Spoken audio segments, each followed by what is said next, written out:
How US airports make money. Today we are going to discuss that how US airports earn money.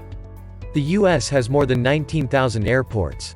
For the most part, airports in the US are publicly owned and operated by either a city, a county, a state or, in some cases, a public authority.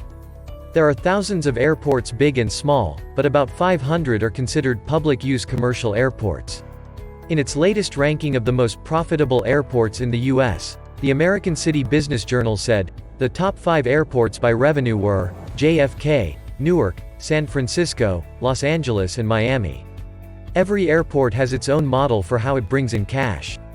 Revenue is also dependent on a whole lot of factors outside of an airport's control, including airline routes, passenger flows, plus local and international regulations. But generally speaking, airport income in the US can be boiled down to 3 categories: aeronautical operating revenue, non-aeronautical operating revenue and non-operating revenue.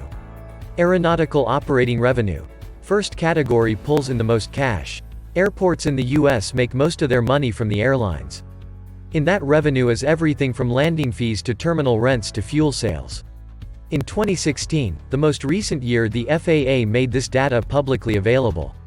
US airports collected revenue of $11.3 billion from the airlines, including landing fees of $3.7 billion, terminal rents of $5 billion and cargo and hangar rentals of $661 million because they are government-owned and receive taxpayer subsidies. Airports.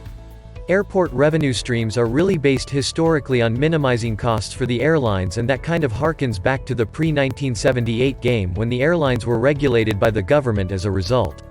The airports are run in this kind of cost recovery framework where they collect revenues from various sources. Non-aeronautical revenue. Non-aeronautical revenue brought in 35% of all income for airports across the US for many airports. The biggest non-airline revenue is from parking. In 2016, US airports collected $5.8 billion from parking and rental cars.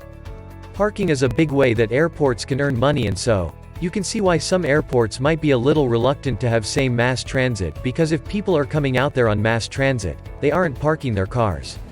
They're in an unsettled period in terms of how people are going to choose to access the airport. Ride-sharing has been growing very fast. There's a debate about autonomous vehicles. Food and beverage operations is another big source of income, pulling in $1.5 billion across all airports in 2016. Non-operating revenue. And then there's non-operating revenue, which includes grants from the government and interest earned on surplus cash when airports invest in things like bonds. The biggest source of income within this category is the passenger facility charge that goes to the upkeep and maintenance of the airport. It accounted for 48% of all non-operating revenue. US airports, particularly smaller ones, also rely heavily on funding from the government. In 2018, the Airport Improvement Program gave out over $3 billion to more than 1,600 airports. The Airport Improvement Program supports the runways, taxiways and overall quality and health of airfuels despite America's capitalist-driven economy. This is how US airports make money. We'll keep on making these interesting and informative videos. You can subscribe our channel to watch our upcoming videos. And tell us your thoughts about the video in the comment section. And don't forget to give this video a like and share it with your friends. Thanks for watching.